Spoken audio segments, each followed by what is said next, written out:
All right, hello everybody. How's everybody doing tonight? So yeah, Hello. but yeah.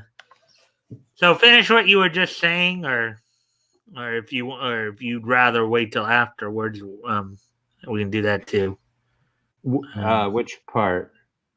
Well, you were saying your impression in regards to what Tug was saying. Oh, as far you said you were saying, well, I didn't catch that, or you had said more than Tug actually said. And hey, toys, and and I told you, no, Mike, I remember that I typed in, it's my impression. It was my impression that Tug was that it was unspoken, so I can't put an actual finger on what he said. And I think Letta was there too. And maybe we got that if he didn't say it, it was just he said something about like no, actually he did, Mike. He said I don't want to step on anyone's toes or something like that. So he kind of mentioned that he didn't want to jump in. I do remember that actually. Hey, Woody. Well, okay. Well, that part's not what he said in the video. What I heard in the video was he talked about basically, he liked how I was doing something more positive. Mm-hmm. He That's did what say that, his Mike. thing You was. didn't hear it, or that wasn't on recording, or he did say that.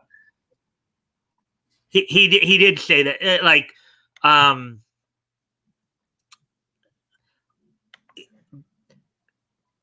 when I went back and I listened to the stream, right? Actually, before we get caught up on some of these chats. Hey Mike, hey ATC, and then Batgoat, you already responded there. Hi guys, hey Woody. We'll get into that in a moment. We're just having a quick little talk about action. Hey Woody, and then hello. Hey, roll one. Roland Corey or Roland Corb, or I don't know. That's like the elite language thing. But Well, hello, anyways, Roland. rolling. Hopefully you'll enjoy the stream, everybody. Um, Tug loves us all. Yes, he does. Woody. Um, yeah. And So, if you're here, how you doing? And let me, Mike, before you go on, if you will, I already got hollered at because I came in late. I'm sorry, Mike. I apologize once. I'll do it again. I was golfing late, and I'm sorry. So I haven't even showered. I'm just all gross. I changed shirts, so like I don't have my sweaty shirt on. But I just got in from disc golfing. That's what I do, and it's my thing now. I'm sorry about that, you guys. But I did. It's not all bad news. I'm not prepared. I'm probably going to need to eat because I just got into stuff. But before I went golfing, that's one bag. And that's two bags full of craft store goodness. There is such an awesome trophy in the making. And the Batgoat Corporation took a big hit on the bottom line today. I spent a lot of money there. I went crazy. It's going to be sweet. Okay. Well, anyways, we are getting to 5 people. We can talk more about the other stuff after Batgoat, if you'll stick around for a few minutes afterwards. No problem. We got 5 people here. We're coming up on 5 minutes, so just past the 4-minute mark. So today, yes, we're gonna finish off December of 1937. So we're gonna be looking at some of the books that went on sale from Quality Comics, primarily feature Funnies number 5. We'll be reading the clock story there, the clock feature, and then of course after Captain Napkin Face. Yes, Batgoat's favorite nickname for him, Captain Napkin Face. After we get done with the clock story, of course, we'll go back and look through, look at some of the panels, from some of the reprint stories like Joe Palooka, Lollapalooza, Mickey Finn, Dixie Dugan, and as many as we can get through with the remaining time. So I hope everybody is in here, and I hope and as always, guys, I do appreciate any and all likes. Mike, can you give me one more minute too, just for a second? I want to. Okay, go ahead. holler at the chat. So Woody, it is going to take a lot of glue. Let me tell you, I'm looking at stuff made out of wood. The glue gun's going to need to be used. I almost went crazy. I was going to buy like a wood burning kit, and then I'm like, no. We're going to use the glue gun, and there's new stickers, there's new stamps, new colors, and you know what else? I bought 4 mid-range unstable discs today. I'm ready to rock. Actually, this one was expensive, and it throws really far for a mid-range. So that's I'm gonna make a Batgoat disc golf video in the upcoming week. I need to. You guys look for that. All right. So Now I'm it done, says Mike. here. Okay. Well, now we're. Okay, no problem. So basically, as I said, we'll go through the clock story first and go back through the others. So, and we're just past 6-minute mark now, and I hope everybody will enjoy the content. As always, of course, I do like and appreciate all the likes and shares. That helps get the algorithm up, helps hopefully get some more people in here. Hopefully we can get some more people in here and enjoying this content. And of course, Tug, if you are listening, we do appreciate you being here. And of course, everybody, I want to also welcome Roland. Corey. Roland Corey or Roland Coors. Welcome to the stream, my friend. And if everybody can help make him feel welcome, that'd be appreciated as well. Batgoat, I just noticed that you said a couple of things here. You want to read those off to everybody? Oh, okay. 80 said Gorilla Glue because I was talking about all the stuff I have for the trophy, and she doesn't know. She hasn't been around because I have a glue gun that I love. 80. That's my thing, is that I use this glue gun and make stupid trophies out of it. So you'll see how that happens. Everyone, the chat, the guys, everyone gives me grief about. And then you said hi, by the way, and then Roland just mentioned something here. I just changed it so you say it right. All right, okay. Roland. Very cool. Thank you. Yeah, we do strive to do our best to say it right. So we apologize if we messed it up, but we just cool kitty picture too, Roland. Hi, and I have 3 glue guns from 80. And then yes. I just sent Roland a message on his cell, which scared him laugh. His name is Roland Core. Okay. Roland Core. Okay. So I was close. Yeah. All right. So anyways, let's get to this then. So I already have the page set up. Just have to share it to where we can go ahead and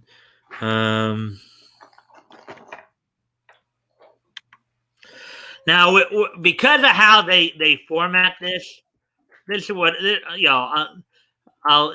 is. So this feature funnies number 5.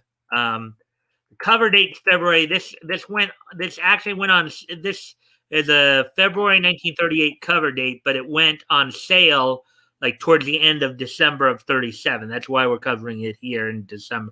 I go just a reminder to those who've been here a while, and also to let people know who are here. I go by on sale date as opposed to cover date. So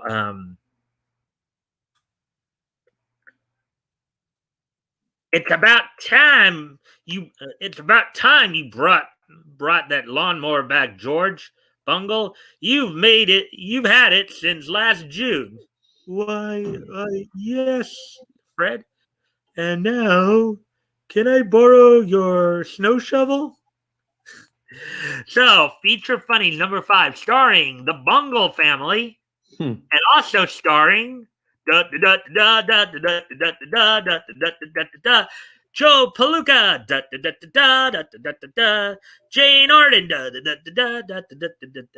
Ned Brandt,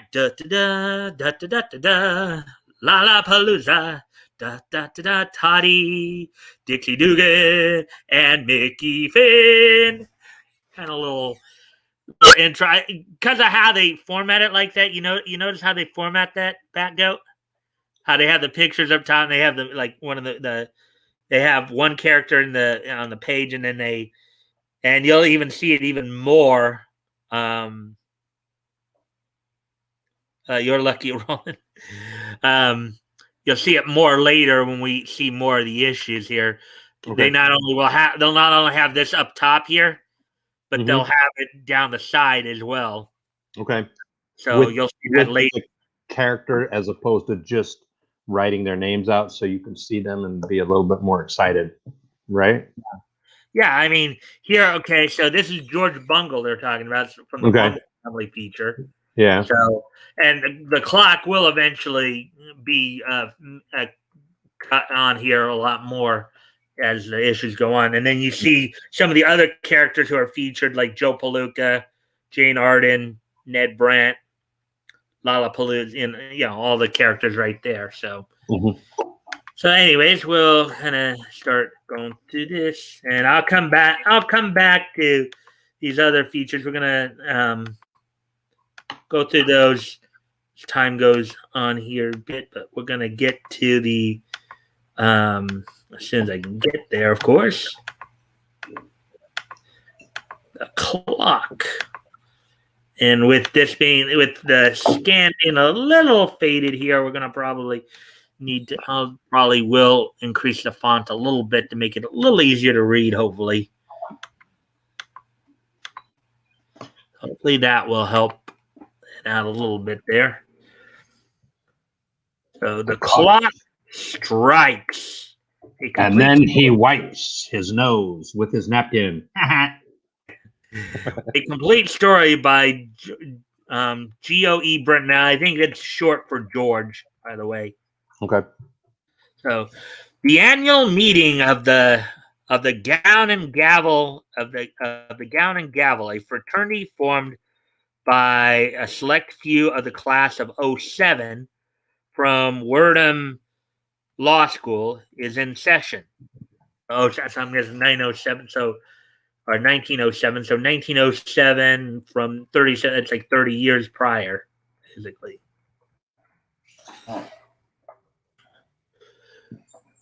Gentlemen, we have already waited 1 hour for the judge to make his appearance. I dislike to say this, but I suggest we carry on without him. Those in favor? Aye, aye, aye. And for the first time in the history of the little group, a meeting comes to a close with the absence of a member.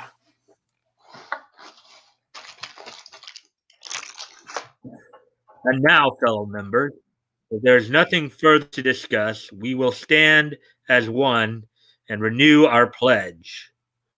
We, the servants of justice, do hereby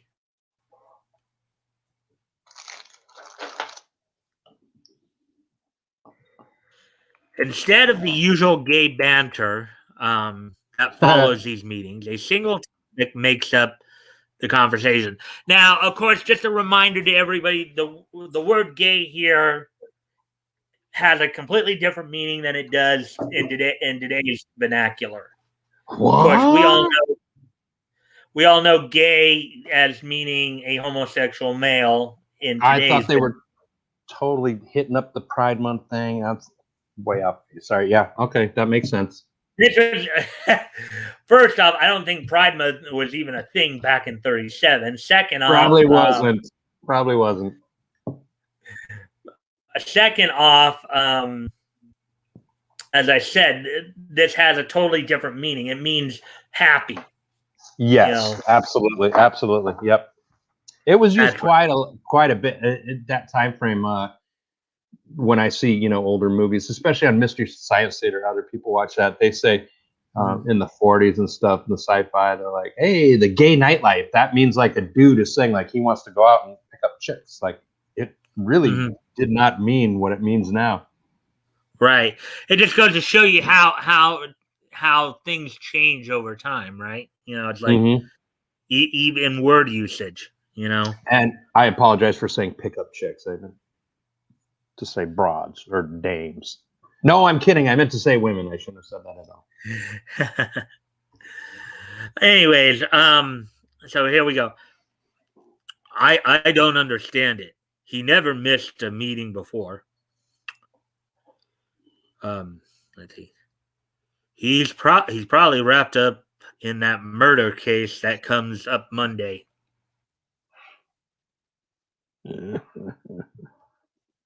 I I doubt that very much. He may have taken ill. No, his health is all right. I spoke to him on the phone today and he was in the best of health.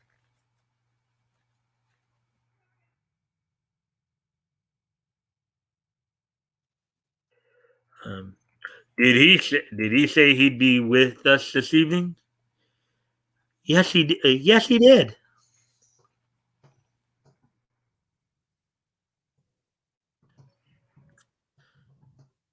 Then I'm for forming a committee of two to drive over to his home and investigate.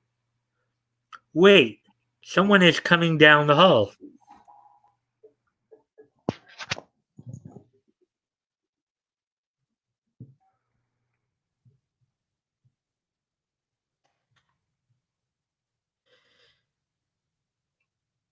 It's he, Judge. You old reprobate. You had us worried for a while there. Now, don't tell us the little lady put her foot down after all these years.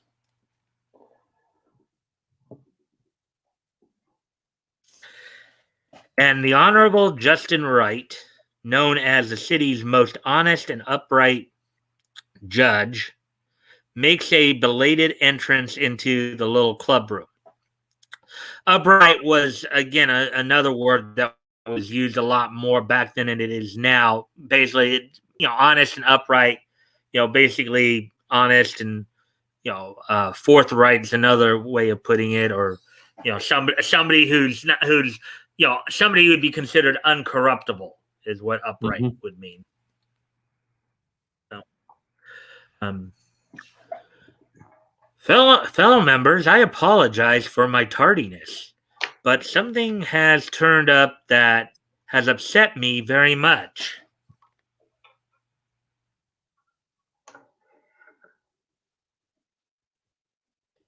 What has happened, Justin? Do you remember back about 10 years ago when I had sentenced Velvet Marcone to 10 years at hard labor for extortion, and how he carried on after I pronounced sentence? He said, 10 years. 10 years. You can't do this to me and get away with it.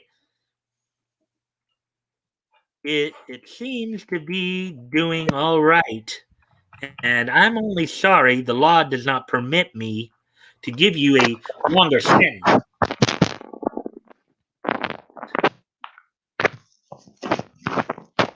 Sorry, yeah. Well, you'll be sorry. I'll remember this, and when I get out, I'll get you for this. I'll get even. Take him away. And this morning, that man was released. And at dinner this evening, I received this note from him telling me that he was sentencing me, this time, to death.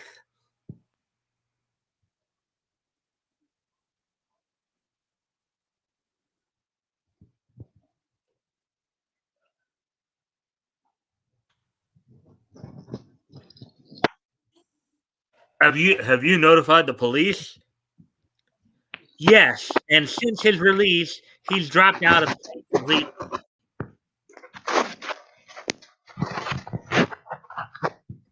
And because of this, they have two men standing guard day and night at my home. Well, then I wouldn't worry too much, old fella. They'll get him.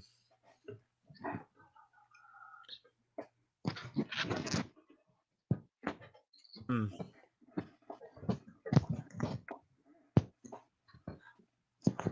Everything all right there, Batgoat? Yeah, I'm playing with my new microphone, but I don't think it works. All right. Anyways, as I continue on here amidst the static, a young police reporter overhears the guard detail being issued and makes it known to his editor. Sure, they didn't think I heard, and from the way they talk, this bird Marcone means business.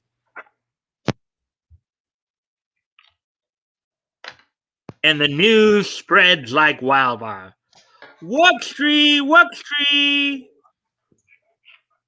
Judge Wright threatened with death. Wuxtree?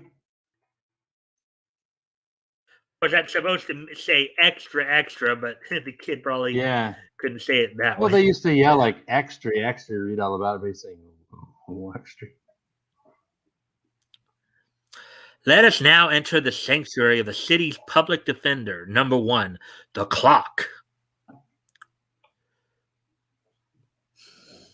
So, Velvet Marcone wants to do in the squarest judge that ever tried a case. Eh? Well, we'll see about that. And once again, he goes down into the underworld to find some information that will lead him to his prey.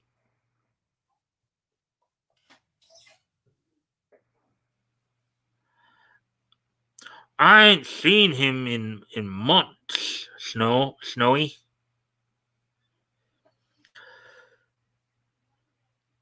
Okay, thanks. Anyways, Slip.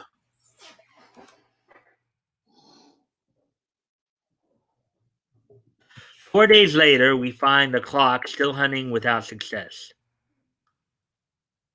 What you want him for, Snowy? I got a message from Apala, and she.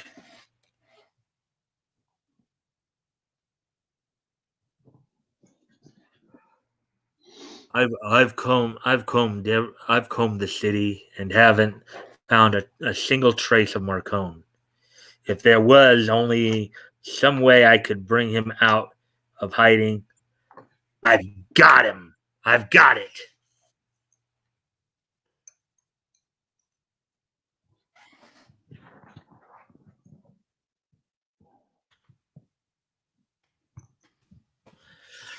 The clock calls the home of Judge Justin Wright and has some difficulty in connecting with the honest jurist until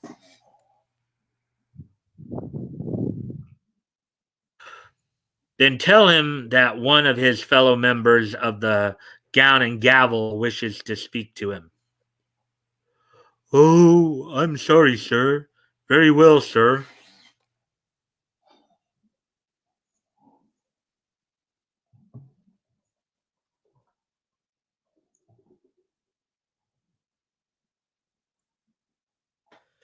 The judge takes a call in his study.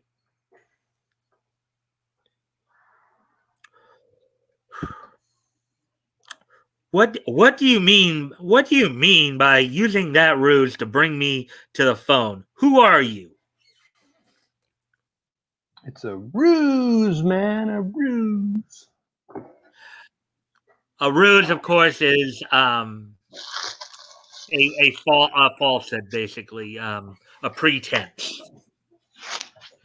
A ploy. I'm trying to fake someone out with a ruse, usually. Right. I'm the clock, and so that you won't think this a trick of Marcone's, just remember this. When he was sentenced, there was no such character as the clock. Therefore, he wouldn't know me, Judge. I'm trying to help you.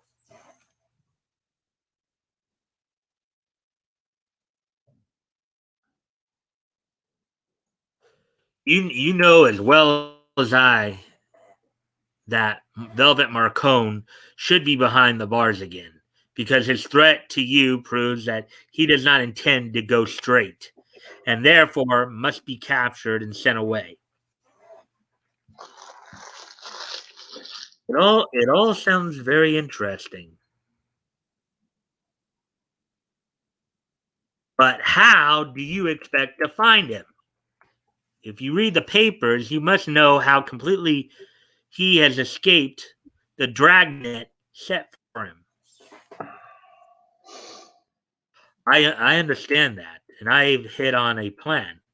But to carry it out, I need your utmost cooperation.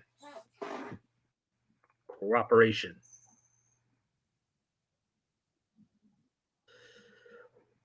What is it that you intend to do?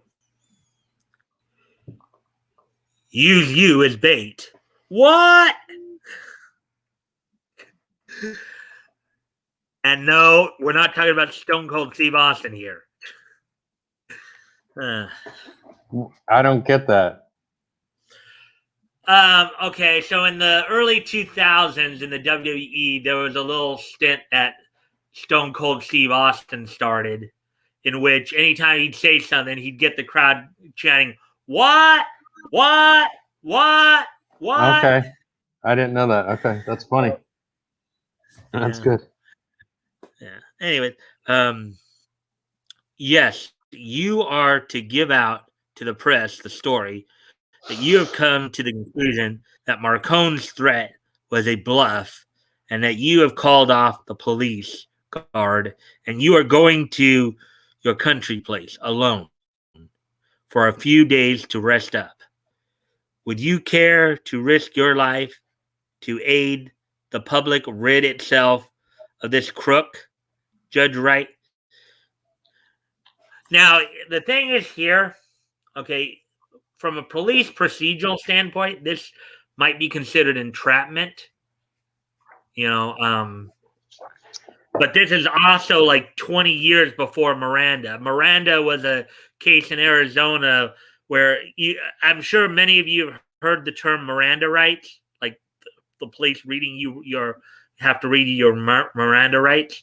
It was based on a case in, I believe, 1959. I know I would figure Nick and Ty would probably know more about this, but the basic gist of it was supposedly police arrested somebody, but they were unaware. Some guy named Miranda, I guess, who was unaware of his rights, and the police didn't tell him. So, therefore, the police, after that, what that case involved was the creation of the idea of police reading you your rights, basically telling you that you have the right to remain silent and all that.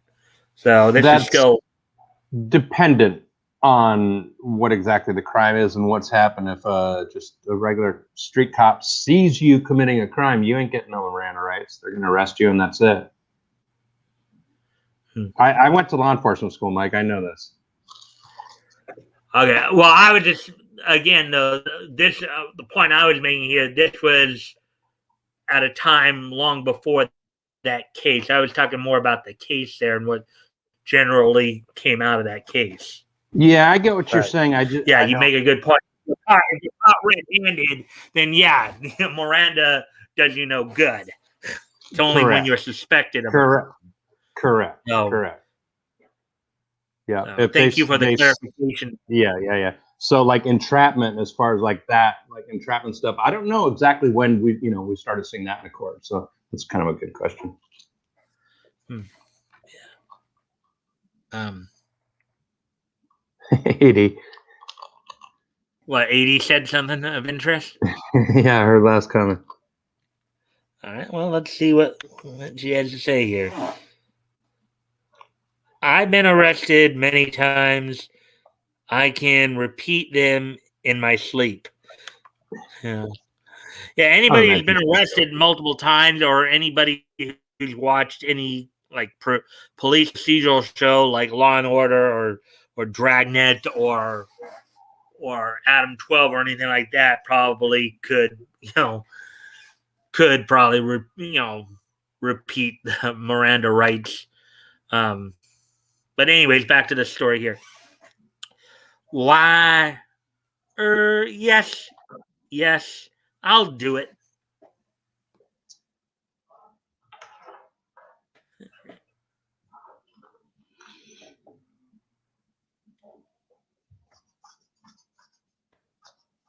Okay, so unsuspectingly, Marcone read the story that may lead to his capture and prepares to carry out his threat. So the dirty rat thinks I forgot about him, huh? Well, I'll show him. I was just waiting for him to call them bulls off. Another interesting vernacular for police officer, bulls. I plead the fifth. As Velvet speeds toward the country home of Judge Wright, when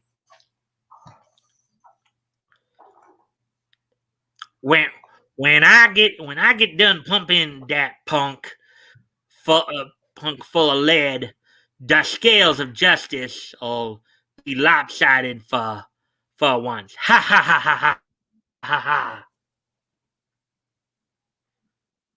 The clock approaches the same destination from another direction. Like in the red car there. They look like they're both driving red cars. Yeah, except looks like the clock's in a convertible. Yeah.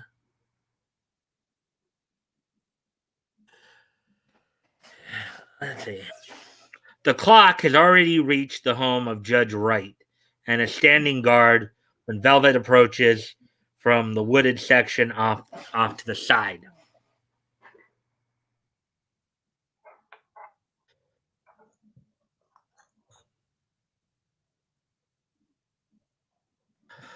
What the? I thought he called the guards off.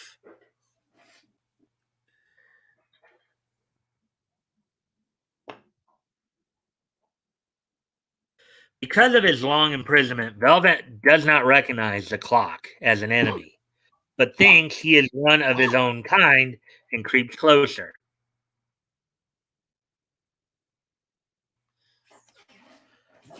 Uh-oh.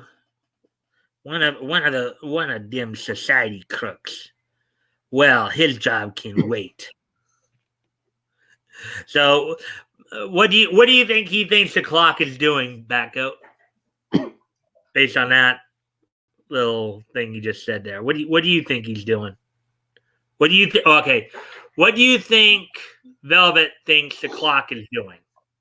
He thinks that the clock is he thinks he's a crook as well. Like he's staking it out to like rob it. He's casing the joint, as it Casing were, right? the joint, yeah.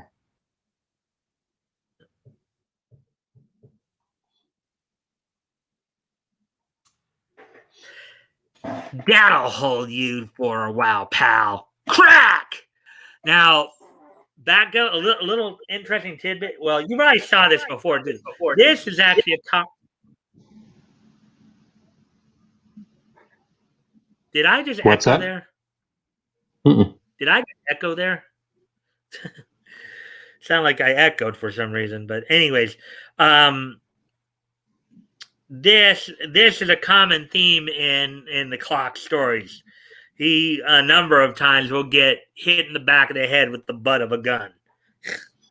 You probably remember seeing that a while back. It's happened quite a few times with him, and like what all these tough guys, they're like, I'm gonna fill that guy full of lead. What's to stop them if they think he's just some regular dude? Why wouldn't they just shoot him? Like he's gambling a lot here. Mm-hmm. Well, maybe. Well, even though, as the saying goes, there's no honor among thieves. Now, obviously neither one of these guys are thieves. But maybe there's like some kind of like maybe he didn't want to plug him full of lead because as we were pointing out there, he thought he was just another crook. Maybe Yeah, I didn't want to get caught, so why risk it? Shoot him. I'll be right back. All right, and the clock is out cold.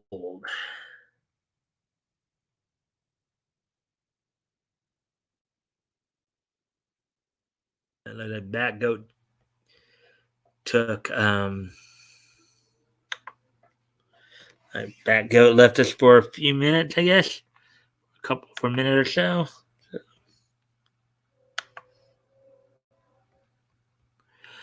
All right, so anyways, we'll continue. Let me see.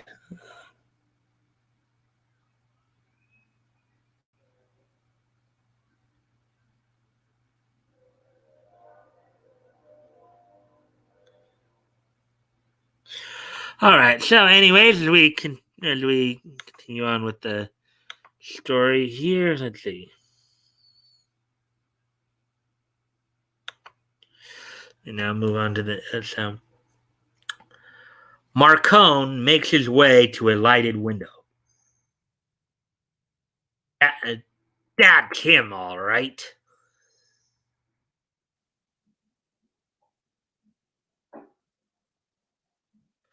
What? Don't move, punk. So I'm a bluff, huh? Well, maybe this'll make you think different.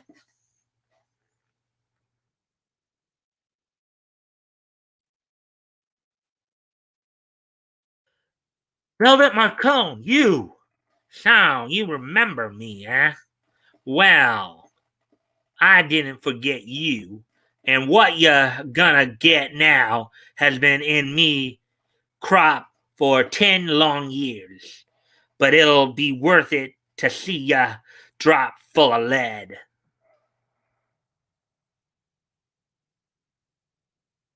And outside the house, slowly recovering from the blow on his head. Ow, my head. I must be slipping to let someone get that much on me. I wonder. Velvet Marcone?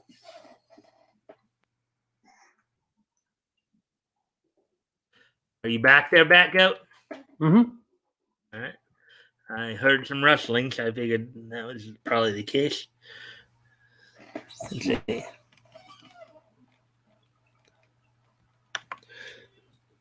A man approaching the very beautiful woman in the large supermarket and asked, I've lost my wife. I've lost my wife here in the supermarket. You talk to me for a couple minutes. Why? Because every time I talk to a beautiful woman, my wife appears out of nowhere. Oh, That's a good one. That's good. Ah, That is funny. yep. You're cool. Well, thank you, Haiti. I do my best. With every running step adding more pain to his tortured head, the clock nears the house. Oh, look at how they put that. I'm going to read that again just because with every running step adding more pain to his tortured head, the clock nears the house. If I just got hit in the head, yeah, I guess it'd be tortured as well, right? Yeah, and it's just an interesting syntax, interesting way to put something together like that, put a narrative together like that. I only hope I'm not too late. Quick, I better put my stealth napkin on. um with the knuckles of his gun hand whitening, Velvet backs towards the door. The clock is entering. Oh, he's in for a surprise, isn't he? Okay. Not so fast, Marcone. You gloated just a little too long for your own good.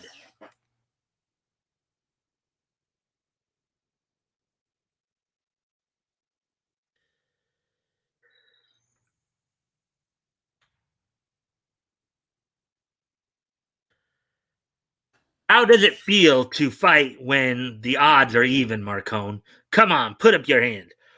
Oh! This is a bit too one-sided, pal, so I'll finish you off quickly. Look at that. He just socked him right in the face there. Boom. Down he goes.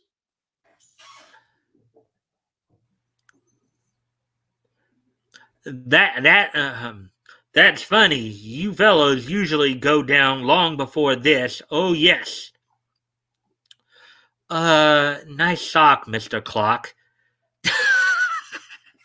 Oh, nice sock, Mr. Clock. Nice alliteration there. Nice hit, Mr. Wit. Yeah. Too bad we can't met out justice along these lines in the courts.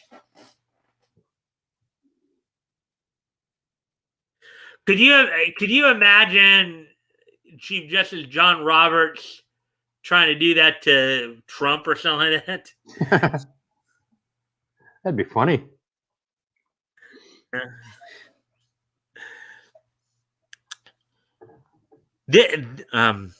This is for the clout on the head you gave me a while back. Oh!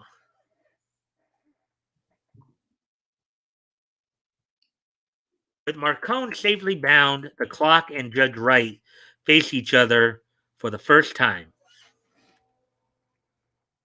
Young man, I don't exactly approve of your methods, but I will say you do aid us greatly in our war against crime. You know, it's kind of funny. The way he said that kind of reminded me, because I've been watching Batman, the animated series lately, Mhm. and there was a episode I was watching maybe a week or so ago in which Batman and Bullock had an exchange where Batman told Bullock, you know, we may handle ourselves differently, but we both respect the law. The way they said this kind of reminded me of that exchange that he had. Okay.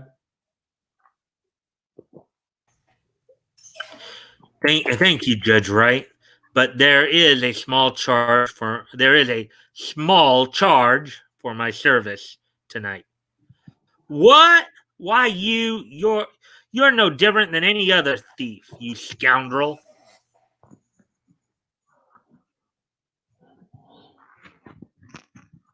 Don't get me wrong, my friend, but I happen to know that the city orphanage needs 20,000 to complete their new building. Hey. Would you make that? Huh? Oh, I'm saying all right. Would you make that donation? Why? Well. Way to go, Clock. Now, this is another common theme with him, particularly when he came to quality here. You know, usually as payment, he would ask them to do like make some kind of charitable donation to either an orphanage or some kind of other underprivileged scenario. But that's another kind of cool thing about the clock. At the special meeting of the Gown and Gavel, and brother members, I think it's no more than right that I should do his bidding. Gentlemen, my check for 20,000 to the orphans of the great city.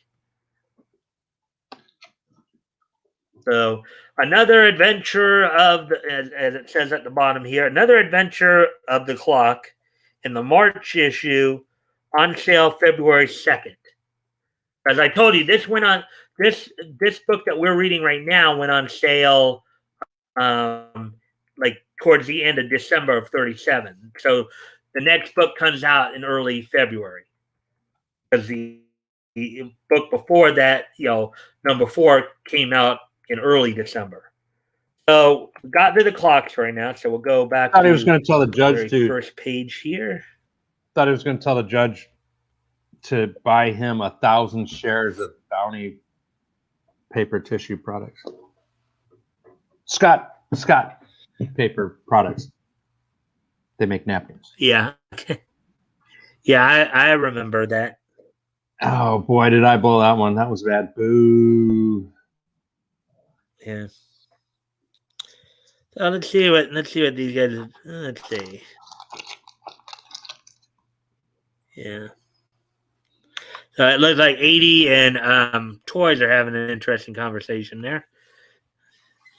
Imagine if this was an animated cartoon with sounds. Well, I do try to with my voice with different voices. I do try to liven it up. I hope I'm doing a good job. Yeah. My microphone. My wife says our new neighbor always kisses his wife when he leaves for work. Why don't you do that? Me, how can I? I don't even know her. Okay. All right. Anyways, laugh out loud. God bless the woman that puts up with you, Action Toy Channel. Yes, I bless her 4 to 5 times a day, every day. When my wife packs me a salad for lunch, all I want to know is what I did wrong. Okay. So anyway, so now we got through, of course, the clock story. We're like 42 minutes in. So for the rest of the time, we'll be, of course, looking through some of the panels of some of the reprints. Actually, give me a sec here to do a couple things because it is getting pretty dim here where I'm at. So I'll be right back. Batgoat, if you want to entertain them for a moment and maybe give any commentary on what we just read or anything like that, you're more than welcome to. I'll be right back. Mike's delivery is a little off tonight.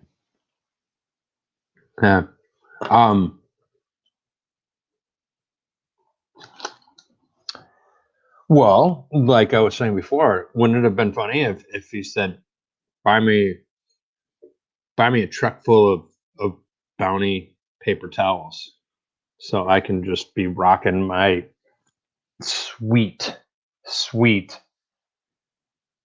napkin face crime busting outfit. That's all I got. Hey.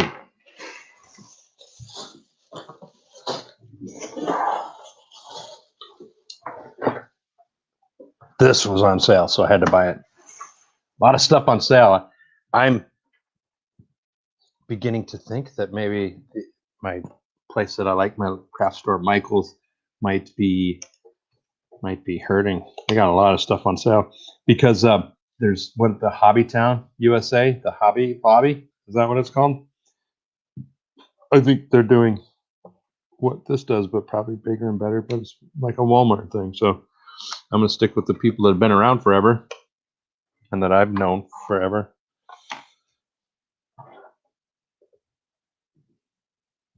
Always. So look at this thing. It's magnetic. Like you'd play it in the car. But at times like this, maybe when Mike's away, I could get a rousing game of Hangman going. I mean, we can't do it both ways. It'll just be like, I'll have to make up a word.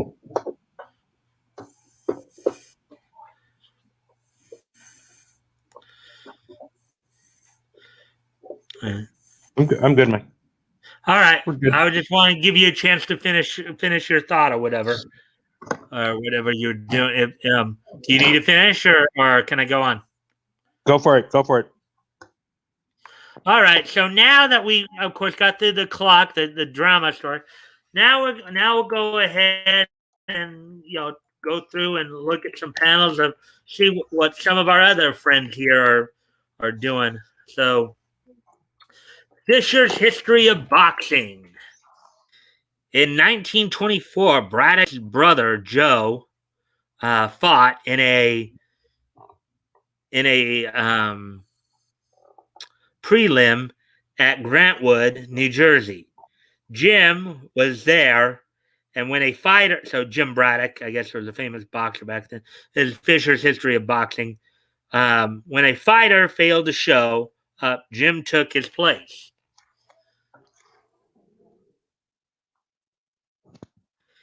Any guy here? Any guy here willing to go on with Hummel? What's your name, kid? Why, Jimmy Ryan. Now, actually, there was a baseball player named Jimmy Ryan back in like the late 19th, early 20th century. Believe it or not. Okay. So, from 1890s to, he fought under the name of Jimmy Ryan. It was a hard fight and went the limit. Jimmy received $3 for his end.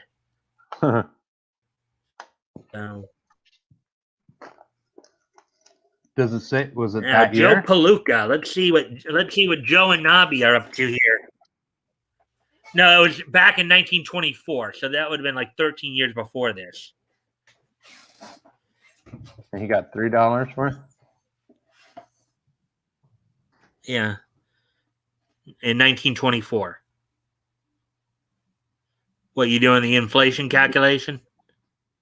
Yeah, just real quick. So $3. Oops. So what would that be today then, Batgoat? $47.67. Wow. Righteous bucks, yo. Yeah. Hurry up and get the 11 o'clock at Grand Central. You can make it just in time. I'll be waiting in the pressing room.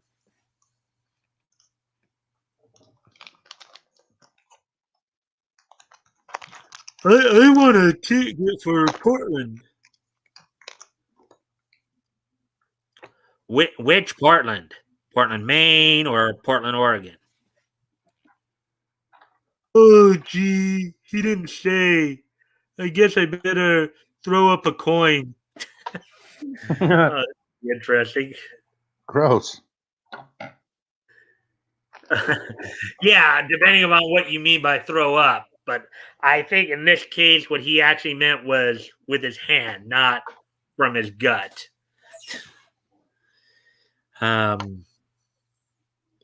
It come heads, Portland, Oregon wins.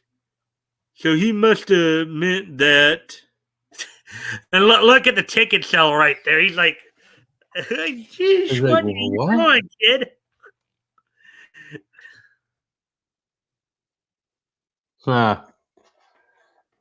Yeah, he's like, what? What are you saying? He'll make it in time. Don't worry. His train gets in at 8:55. He's got plenty of time. The house is jammed. I guess every fight fan in Maine is here tonight.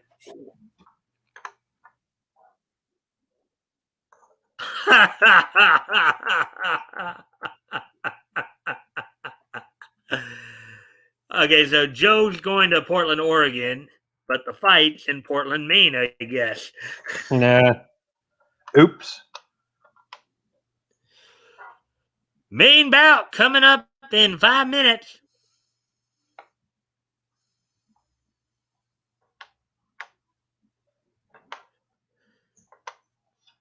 Are you sure he made that train?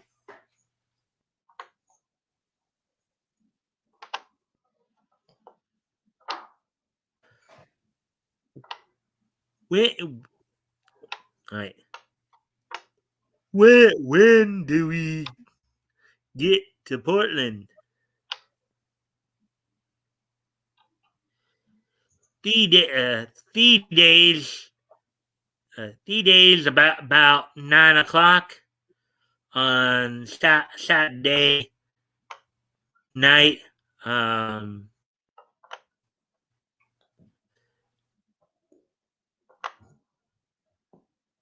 Stood on sleeping berth, sir.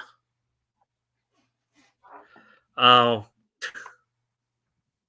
Yeah, they're really messing up his speech there. well, because I just got a good. I just focused in on the character there. Yeah, and what he Batgoat. looks like. I saw that too.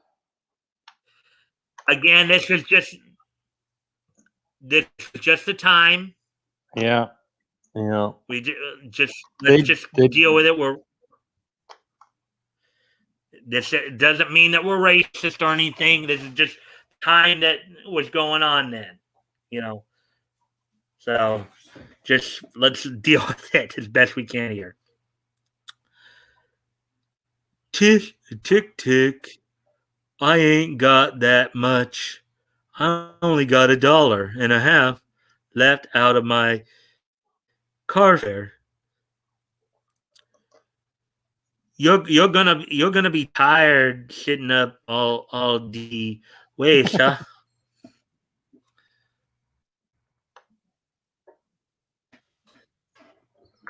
But how but he'll be here. I tell ya.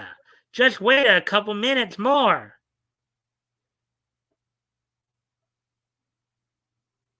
Guess you're gonna say he took another train. Well, there ain't any more. He probably did take. Well, if he did take another train, it was the wrong train heading the other way. Right, back out. Back out. Yep. Okay.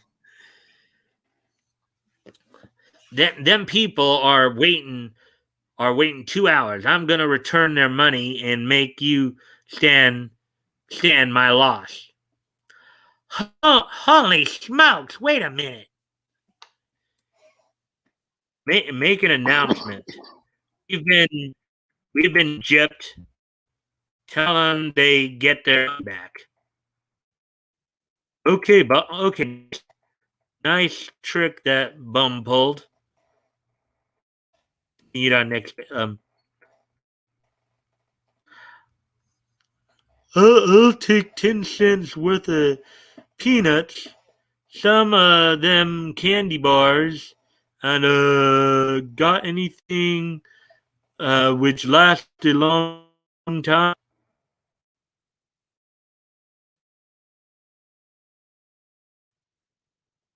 Try these jars. I'll continue the next page. So read a little bit more because it's apparently got a continuation here. Oh, not what I was trying for. Let me just.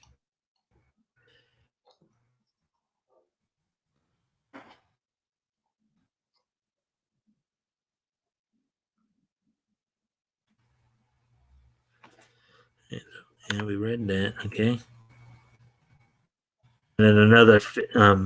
Won't read the Fisher's history, but You're frozen up on my end, so I'd imagine that I'm probably frozen up on their end. Joe's. Well,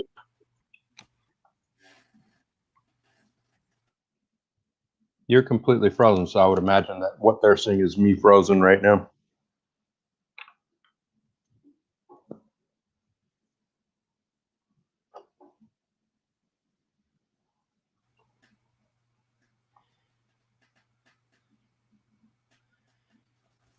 Yeah, the thing.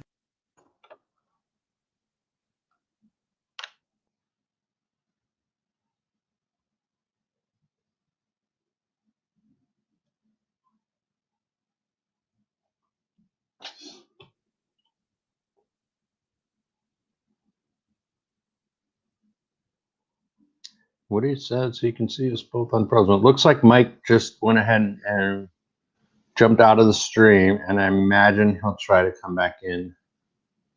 We'll see if that works. And if it doesn't, there we go. All right, sorry about that, guys. Something.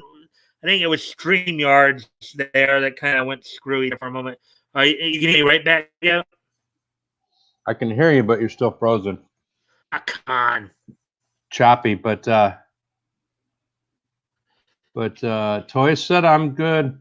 They're seeing us. Yeah, I can tell. Yeah, because this thing's being. It might be me and you being choppy on StreamYards while it's looking okay on YouTube. All right, I'm gonna try one more time. I'm gonna refresh. So it's the Batgoat Show. No, you can't sing that. Batgoat Show. Do. Batgoat. No, that's like the bat. No, let's.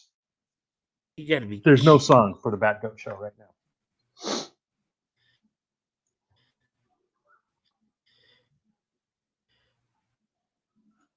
I see you. I think I can hear you, but probably still a little choppy.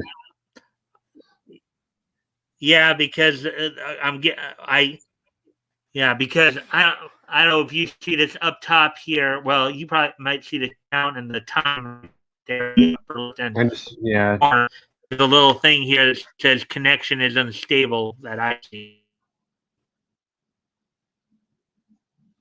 No song. There will be no Batgoat song. Maybe an instrumental. I'll make an instrumental.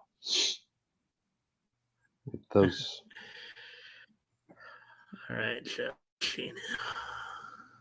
So I can hear you. I think, and I mean, it seems like they're so seeing us. So you can hear me, right, Batgoat? And they're seeing us okay on still? YouTube. It looks like. They said maybe you're being choppy.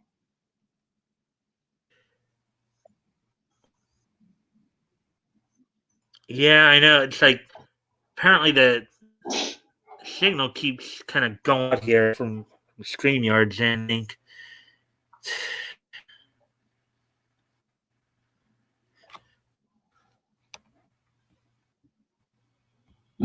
It's all the poop in the streets. I'm just kidding. You guys don't have a lot of poop in the streets there, do you? Try and move it closer.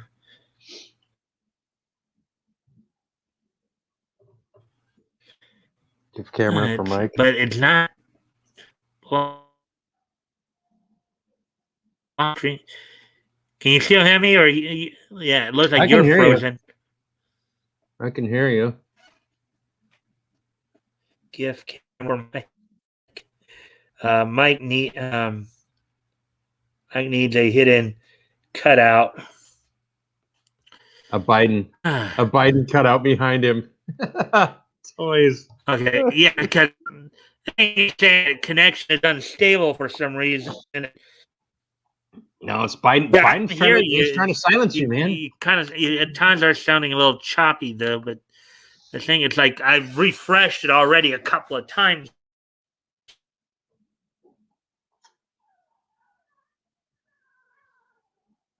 Hello. Okay. I'm working on our hangman game here, you guys. So what I'll probably do once I organize these letters here, I'll write down a word, and then we can play hangman. If I suppose do that on the chat. We don't even have to be really that disruptive, right? Right? Drive safe, Leto.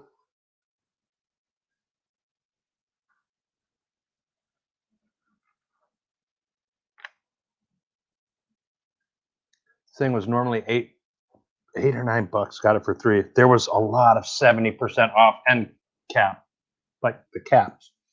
The things. You know what I mean? The end caps, like in any store. There's a ton of them that were 70% off. Oh, sorry about that. Okay, well, it sounded goofy with StreamYard, and now it was clear for more. Go ahead. Yeah, I was just talking. I was just. Oh, he went again. Okay. All right, now we're coming back. All right, you're back. Okay, it looks like the video's okay too. Hey. All right. Looks okay-ish. Yeah, I mean, that was kind of screw. But, yeah, it's starting to look okay, but it's still saying that connection is unstable. That's kind of like I'm annoyed at that. I'm annoyed when this kind of stuff happens. Yeah. Anyways, okay, so let's try this again. Let's try to get back to what we were doing here. Hopefully, Newsom's trying to shut down your state.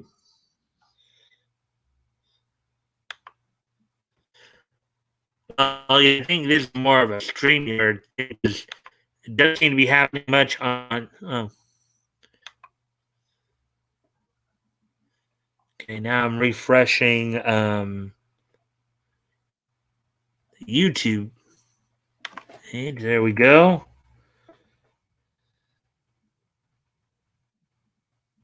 On a YouTube page, the chat's not back up, apparently. He's naughty tonight. There's a lot of a lot of things seem to be acting up tonight.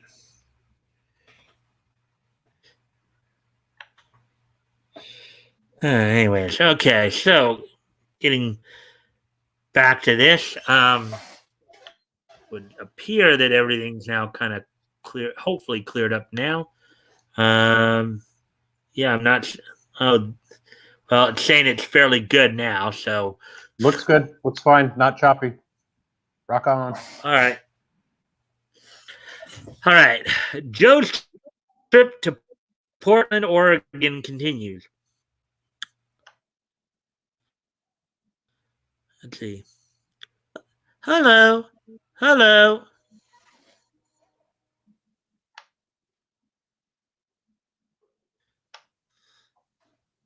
I hope you'll excuse Jimmy. He gets friendly with people. He really ain't fresh. So,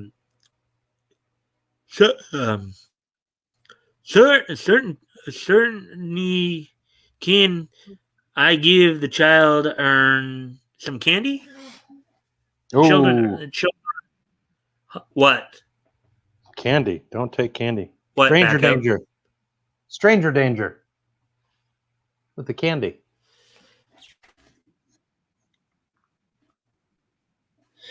Yeah, in today's world. Yep. Well, especially back in those days, it was turn of the century when the dude, his son on a fascinating horror or one of those videos. I mean, it might have been 19th century. It might have been late 1800s, and it wasn't England. It was England. In England, there was a lady. Again, the connection's going up. Oh, sorry. Are you chopping, or is it choppy? It was a second ago. It's saying connection unstable again. Okay, you sound all right though. So just keep going for a little bit. Never mind what I was saying. And you just went choppy again. I can hear you. Yeah, and I can hear you too. It just sometimes comes out choppy. All right. Well, we'll continue here. Hopefully this will. Certainty. Can I give the children some certainty? Can I give the children some candy? Gee, they're nice kids. I hope I got some like this someday. Are you going to Portland? No, we get off at Minneapolis. Nah, don't do that. No, we get off.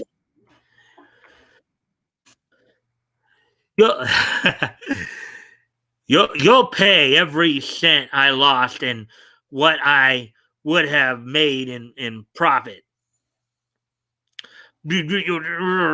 Sap. That's what I get for coming without him.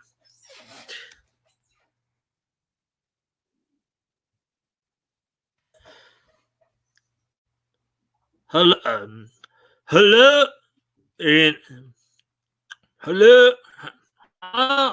and where's Joe? I'm going squeak. Why didn't he arrive, Nobby? He left me to make the 11 o'clock train.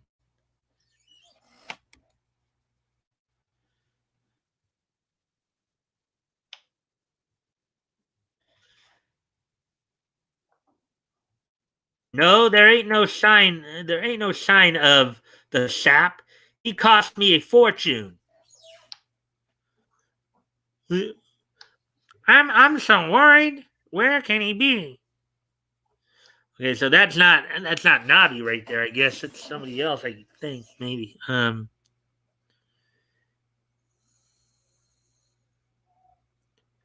You roast beef getting cold, sport.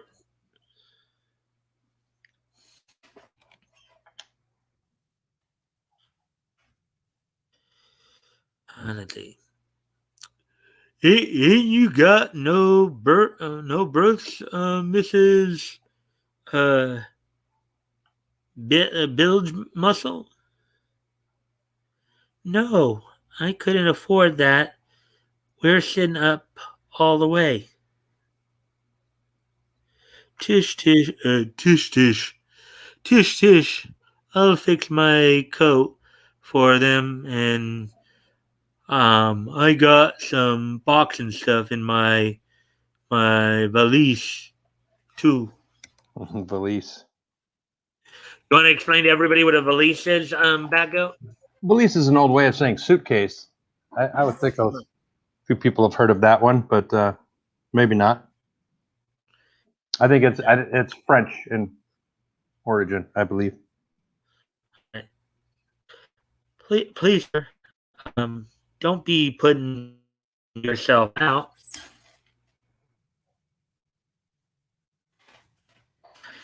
I suppose I'd better stay overnight.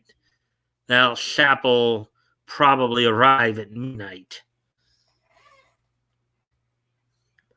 Are you sure it'll be comfortable? You're so kind. Oh, certainly. I'm used to sleeping on anything. It'll be softer for them.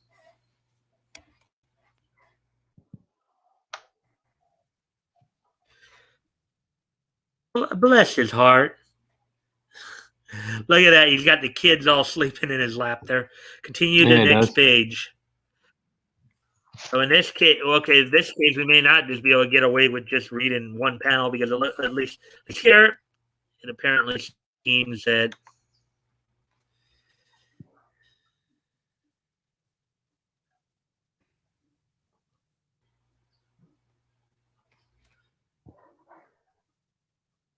okay.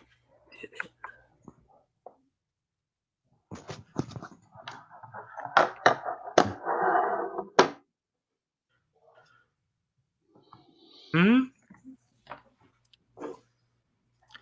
Oh, Nobby, where can he be? If we only had a trace.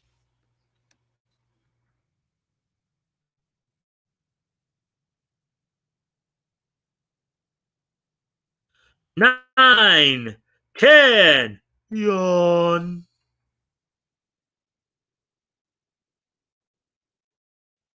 Oh wait, Simon. This thing probably didn't react fast enough. Maybe I skipped it. Oh yeah, I did skip a page. That's what happened. Joe arrives in Portland, Oregon after being on the train 3 days. Oh boy, am I tired, and I certainly am hungry for steak. Wished I had $1. Portland all off.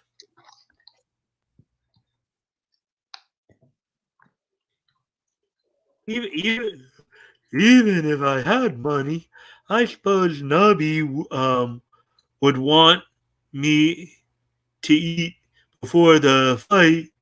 Only I might have yesterday or the day before.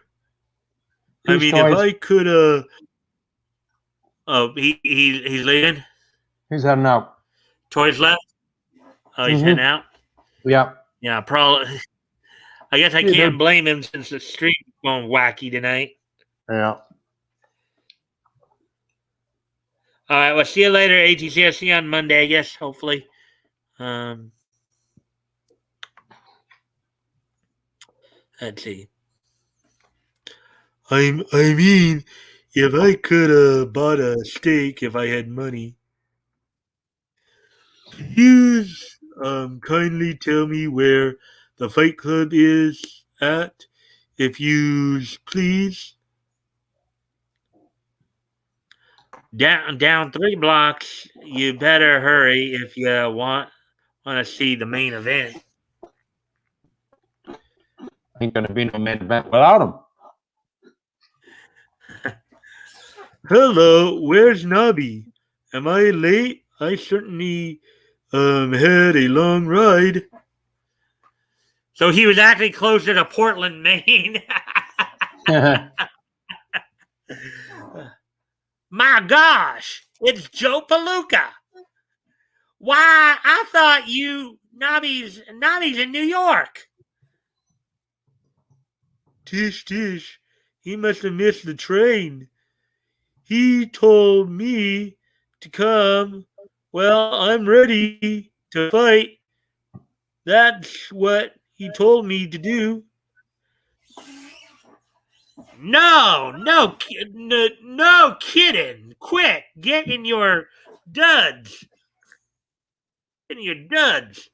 Quick, tell the announcer Joe Palooka is substituting for Soccer Blintz. Hurry. Hot dawn. There'll be a riot. This is his first appearance in the wide world, wondering where he is. I guess it must have been national news that he went to the wrong place. Oh boy. Listen to them fans cheering. You Palooka. They're going nuts. Boy, oh boy. They're very kind. Gee, I'm tired. I sleep sitting up all the way here. Be careful of him. He's the best man out here. His right is like a sledgehammer. Would you mind if I put him away quick? I'm very hungry. He's got to get his steak. Uh-huh. No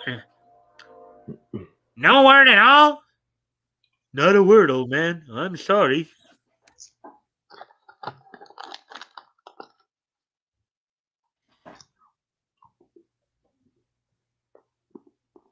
They ain't heard a word, man.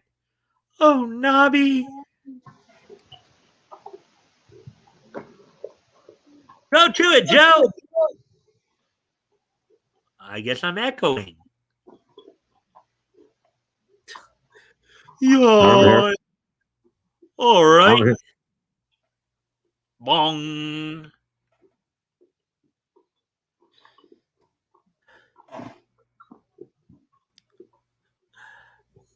I'll keep the radio playing. It'll be something to keep us from going nerds. Going nerds. another older term they used back then. See it on the next page. It would seem that they now they're connecting the stories together a bit here. Mm-hmm.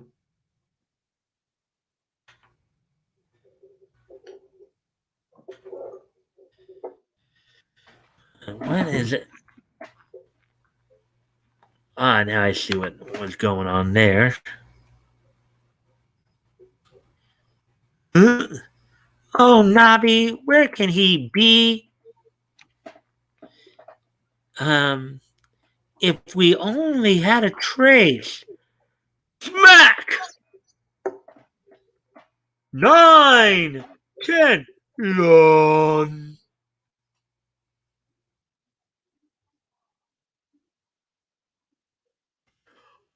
I'd like to get a steak. Could I borrow some money till Nobby comes? Hooray! Yay! Yippee! There's the echo. I'm not hearing an echo, Mike.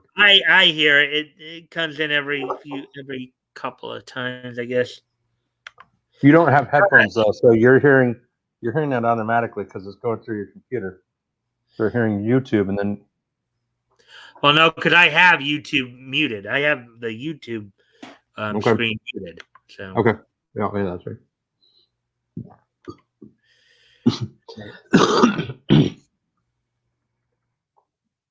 Flash! The Radio Press Bureau just received word that Joe Palooka, missing for 3 days, suddenly appeared in Portland, Oregon, and substituted in a fight. He KO'd Killer Cleanse with one punch. Look at Nobby and look at Nobby's face right there. That was. She's surprised. Yeah. Here's the money, Joe. It was terrific. Thanks. I'll give it to Nobby. Hey, Palooka. Long distance call for ya.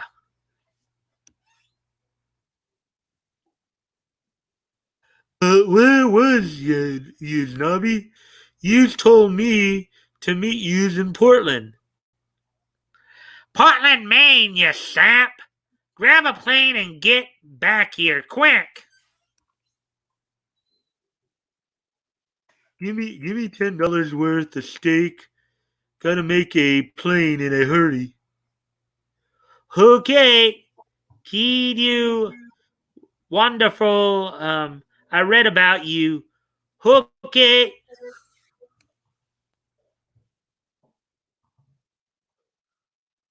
Next day. Now promise me you won't say a word. All right. He probably got a chunk of dough for the fight. Hello, man. Tish tish. Hello, Nobby. That was certainly a long ride. How did you miss the train? Look at the exclamation points over Nobby's head right there. Mm-hmm. Huh? Here's the money. I got $2 left after eating. I hired a airplane special because you said to hurry back. Teehee, better get Nobby some smelling salts. $10. He ate $10. He ate $10 worth of steak, which would be $192 today. It's a lot of steak. Yeah, that does sound quite a bit. A little cafe like that, he probably wiped him out. That was probably all the steak the dude had. Yeah. So we're just past the. We're just just past the hour 25 mark. I could probably do, depending upon how these stories are going to go, I could probably do at least one more because it's like 1 hour and 25 now. So I know we usually try to start wrapping up around quarter till. So do this. So you shall I continue, Batgoat? Yeah, go for it. It's still the same story, right? Or it's still like continuing on? Well, no, we're done with the Joe Palooka story is finished. Okay. So now go through and see some more star snapshots here. See what this cell has to say. So let's see. Luis Runner, I guess, is Rainier. Yeah. Luis Rainier.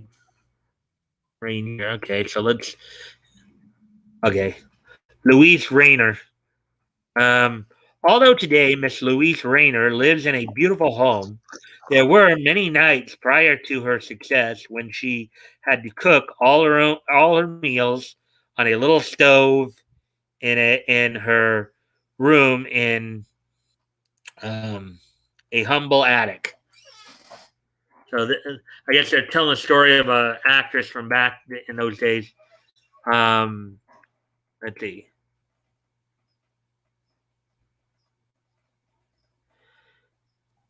Tell Miss Rayner I'd like to see her. Yes, sir. All right. Oh, tell Miss Rayner I'd like to see her. Yes, sir.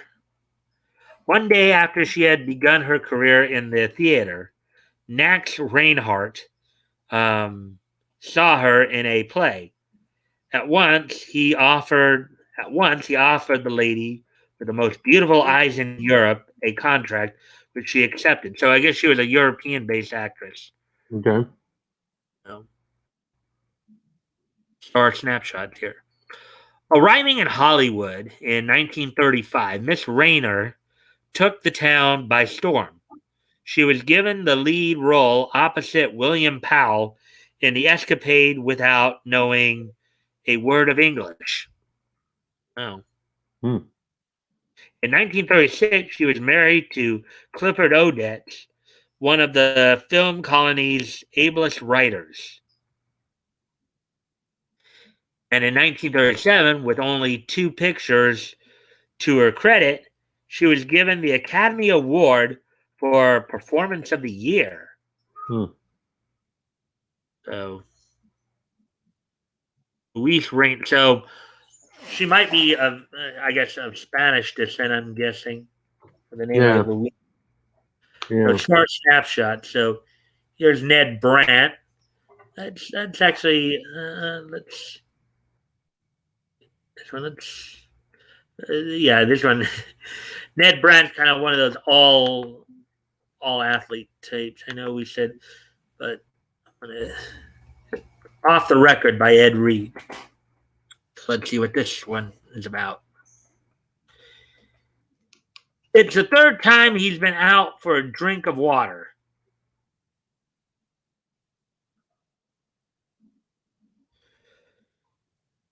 You see, Mr. Blotz, I demand promptness. Things are pretty tough since the monk went in business for himself. It just seemed like random quote here. I'm holding this. The promptness one, they're like, there's fire poles, right? Oh, okay. So they're going room to room like firemen. Yeah. Okay, so let me try this then. Okay, let's look at the picture here first. I'm sorry, I'm fading quick, but I'll try to see if I can follow. Yeah. List on the burning sands of Sahara. It's the 3rd time he's been out for a drink of water. Oh, because it's the Sahara. Like he's getting thirsty, Sahara Desert. Yeah. I didn't get that at first. Now I got it. A movie or theater of some type, and maybe I don't know, a movie or a theater play of. Yeah. He's in the movie theater, and he's seeing the burning sands of the Sahara, so it's making him thirsty. Seeing the movie, and he keeps coming out for water. Okay, that's what it is here. And then of course you said so. We got the guy coming down the fire pole there, the judge there. And the secretary coming down next, which I'm sure she can do other things with the pole as soon as she lands, which would be completely awesome in the office, I think. You see, Mr. Blotz, I demand promptness. And then let's look at this. Okay, so here, okay, I get what they're doing here. It's like there's these pictures, and then they're kind of like making some kind of like comical quote about them. That's what they're doing here.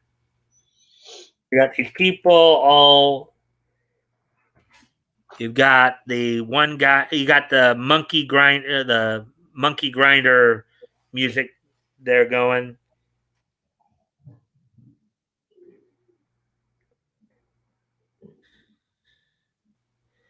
Things things are pretty tough since the monk went in business for himself. So the monkey is he's not doing the organ grinder thing. Normally you'd have the guy being the organ grinder turning the thing. Now the monkey's doing it himself and getting more people up there. So Got a guy laying in a parking space. Got the looks like a police officer coming up to ask him how to look at. I'm holding this. Yeah. I'm holding this parking space for a friend. Oh, and like even the guy in the cab looks like he's like looking out like what the world in the world? Yeah. Yeah, the cop's probably not too happy. I remember some stupid commercial in the 90s. Now you got a couple of people with a long wiener dog there, looks like Siamese twins. They've always wanted a lap dog. Get it? Because the wiener dog is long. Yeah.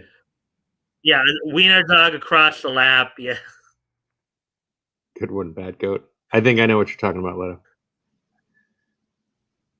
Yeah, strange as it seems. Let's see. The monkey eliminated the middleman. That's a good one, Woody. Yeah. So, okay, so we'll keep going here. We'll look through some stuff here. Yeah, all that those technical issues kind of threw me off a little bit. That's why I'm not, my energy seems a little lower for the moment. There's Lollapalooza.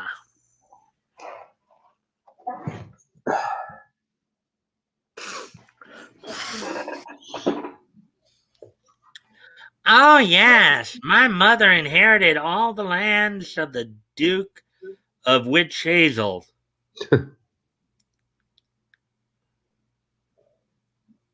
What's your brother saying in his sleep? Poor mama had to work so hard over her wash tub. Lollapalooza by Rube Goldberg. Fantat, wake up! You're always dozing off and talking in your sleep. You're driving all the nice people away.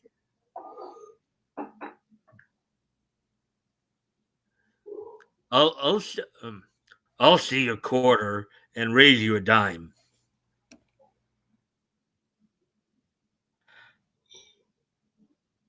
Hives, get Vincent to move away from here. He says embarrassing things in his sleep. I left the jaw. He's down. Now he's up.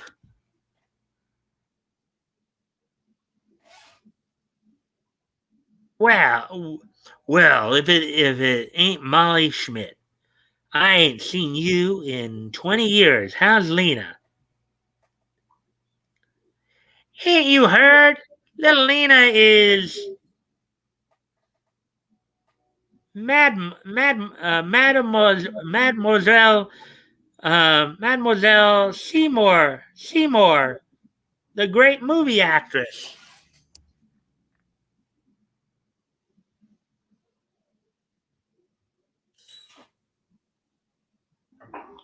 What do you think, sis? I met our old friend Molly. I'm sorry. What do you think, sis? I met our old friend Molly Schmidt. You Seymour, mother. A break for us at last. A real movie actress. Sure, well, I'll come for tea, Lala.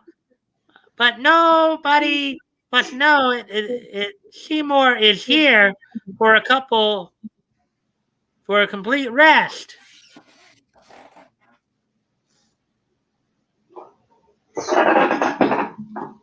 Okay. Oh, that's coming from the. Sure, we'll come for tea, Lala. But no. Wait. Sure, we'll come for tea, Lala. But nobody must know. Seymour is here for a complete rest. Don't worry, Molly. She won't be disturbed. We won't tell a soul. I agree with 80. Sorry, I agree with 80. The writing of this comic is whack. Well, it was back in the 30s, but I know. for me, it's a goofy I'm one. not. I'm probably not. I'm not reading it as well as maybe I could. Again, No, it's not you, Mike. You're reading it as you always do. It's. I agree with 80. This one's a little whack. I'm gonna go make a coffee, or else I'll just fall asleep in my chair. Yeah, this will probably be the last story because we're at an hour 37 now. So this will probably be the last story here. Oh, here he goes again, talking in his sleep. Seymour. Lala's having her for tea on Thursday. A scoop from our paper. A flash from our radio news.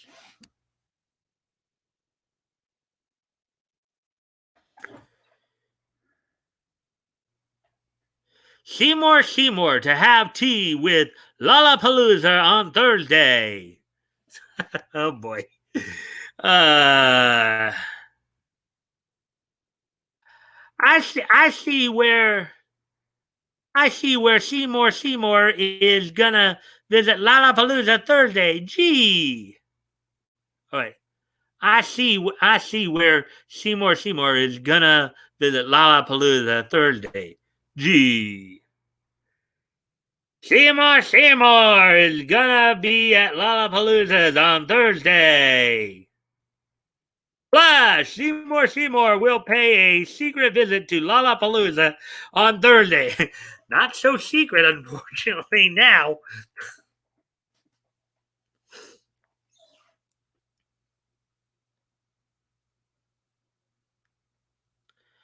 Wow, Molly. So this is your beautiful daughter. We haven't told a soul you're here. You didn't.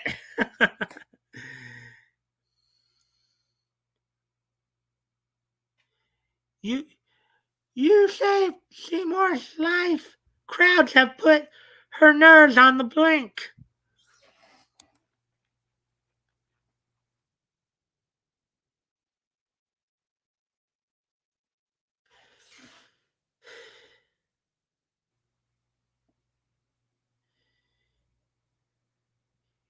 Give me your autograph. Me too. I want a piece of her dress. I want a piece of her dress.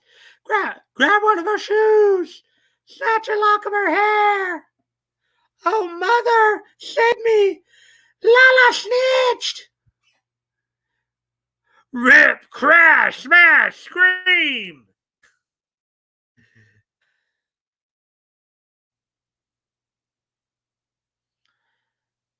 Now I see it all.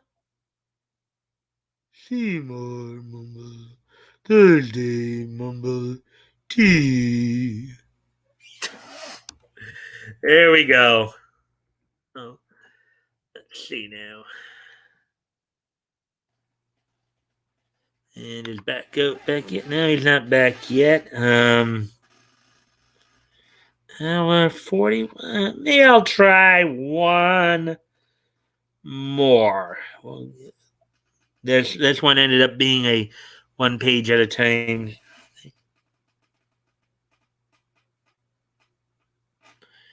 So, anyways, let's see what we can go to next here. They're still talking off the record again. Big top. Here we go.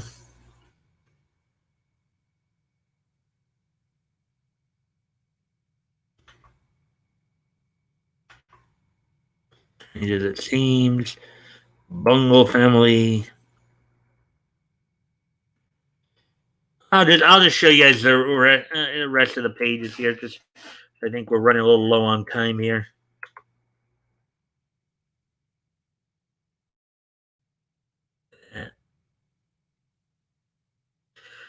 Again, interesting with all the artwork and stuff like that. Let's see. And then, of course, Odd Animals was another part of this, kind of the top part of the page there. And then what's going on here? All of the Bungle family in the March issue on sale February 2nd. Oh, yeah.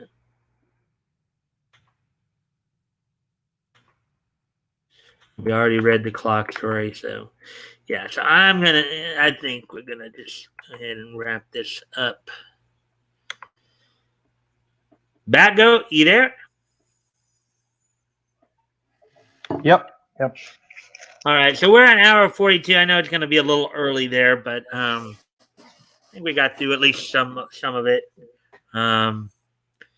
With the technical issues and all that, it just it's like kind of like threw me off a little bit, I guess. But anyway, so I hope everybody enjoyed the stories tonight that we did get through. Despite all the little havoc with the Woody saying, heck yeah. All right, so anyway, well, give me a sec. I got to go off camera for a quick sec. I'll be right back.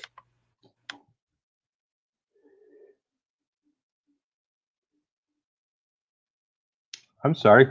I'm here with you guys. Is Toys gone? Toys, are you gone? 1, 2, 3, 4, 5, 5, 4, 3, 2, 1, 1, 2, 3, 4, 5. Toys, are you gone? I believe Toys is gone. So, with that being said, it looks like 80. 80, you pulled the trophy this week. Congrats, 80. I'll finish up when Mike's done with history. Okay, so we're gonna start wrapping up here. So, today being Friday, July the 16th, 2021, we'll take a look back at this day in each history, and I'm just personally reviewing some stuff here real quick, and then we'll get to this. Okay. All right. So on this day in each history, first off, we're gonna go back. Let's see. Gonna go back to 2003 here. First off, which was 18 years ago today, as on this day, the 20th issue of Negation went on sale. This book apparently ran for 27 issues from a publishing company called CrossGen. Part of the reason why I decided to choose this particular, even though there were some other ones, is because this obviously a lesser known publisher. The fact that they had 20 issues of a particular title is kind of a unique thing when it's a not so well known publisher. Obviously, CrossGen's Negation issue number 20 went on sale on this date back in 2003, 18 years ago today, for $2.95 for 32 pages. There was no title to the story, but the writer was Anthony J.L. Bedard, penciled by Paul R. Pellelier. Inker was David Menck. Troy Crowlery was a letterer, and James Rochelle was a colorist. So on this date, 18 years ago today, Negation number 20 from CrossGen Publishing went on sale on this date. So there's that. And we'll go on to the next piece of niche history, which is a little bit of a sadder thing that we're going to talk about here.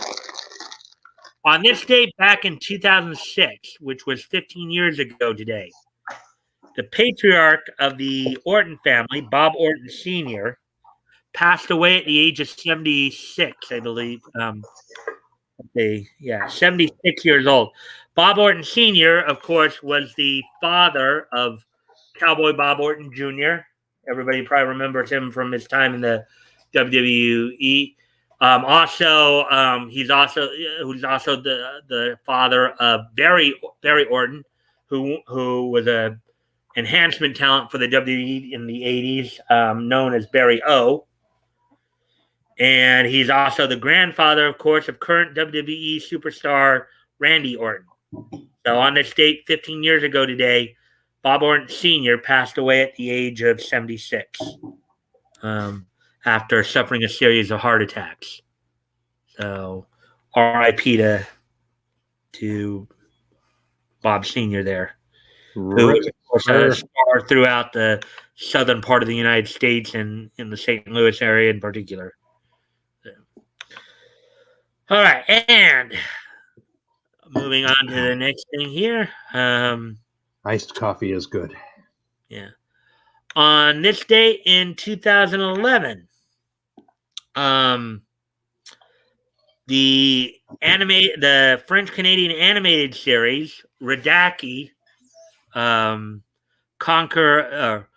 Radakai, the Conquer the Kairu, premiered on Cartoon Network on this date in 2011, 10 years ago today.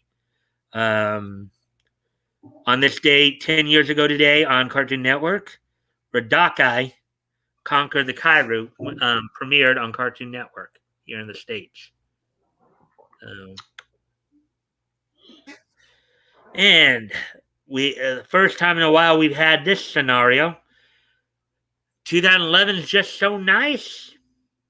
We've got to hit it twice. Rock on.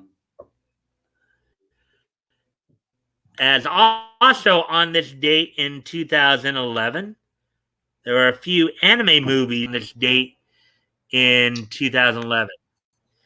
Among those movies that premiered on this date 10 years ago today included From Up on Poppy Hill directed by Goro Miyazaki from Studio Ghibli, as well as a pair of Pokemon movies from OLM Incorporated, Production IG, and Xebec. Pokemon the movie Black, Victini and Reshiram, and Pokemon the movie White, Victini and Zekrom. So From Up on Poppy Hill, Pokemon the movie Black, Victini, Reshiram, Victini and Reshiram, and Pokemon the movie White, Victini and Zekrom, all premiered on this date 10 years ago today in 2011.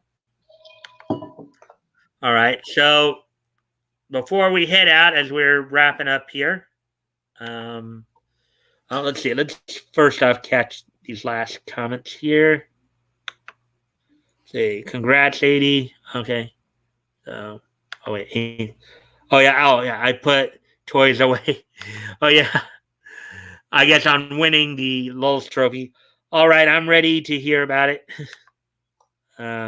Thanks, Leto. Oh no, someone died. Well, back in 2006, 2011 was heaven. All right. Well, now that we're holding with that, Batgoat, I think you wanted to have a few final words there before we wrap things up. Just real quick, 80, are you still here? Did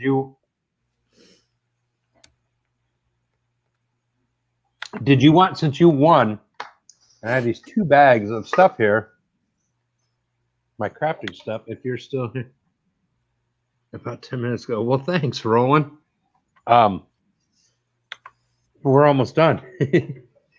So 80, if you can answer real quick, do you want to see part of the trophy? I'm like building it out of wood this time. Do you want to see part of the trophy? A new stamp. I've got new stamps. I've got new stickers. I got some cool new stickers. 80 saying yes, Batgoat. Okay, so we'll give it just like 10 seconds here. You want to see the part of the trophy, stickers, stamps, or I have little glue on figures. Yeah, show me. Okay, I'm going to make up your mind for you. I'm going to show you, let's see. I'm not going to show you the receipt of how much money I spent because I bought other stuff like container for stuff and like X-Acto blades and other things. But I'm going to show you a big thing of stickers I got. These bad boys. 500 pieces. Looks like the fast food on when you chat, right? When you click the things on the chat. So those will go on the trophy somewhere. All right, so that's it. I'll start work on that probably next week. All right. The glue gun will come out. All right. So you finished? You finished, Batgoat? All right, guys. Well, thank you. I thank everybody for coming tonight. Roland, welcome. I hope you'll join us again. Remember, I do stream Monday through Friday at 7 p.m. On Fridays, we do the comic retrospect. The other days, it's kind of a niche newscast. So I hope you'll come back on Monday. I hope to see everybody back on Monday. Thank you all for being here. Thank you guys for all the likes and shares. Sorry about the technical issues there. That was a pain in the butt for all of us, I'm sure. But anyways, all right, guys. Well, I will see everybody on Monday. Bye.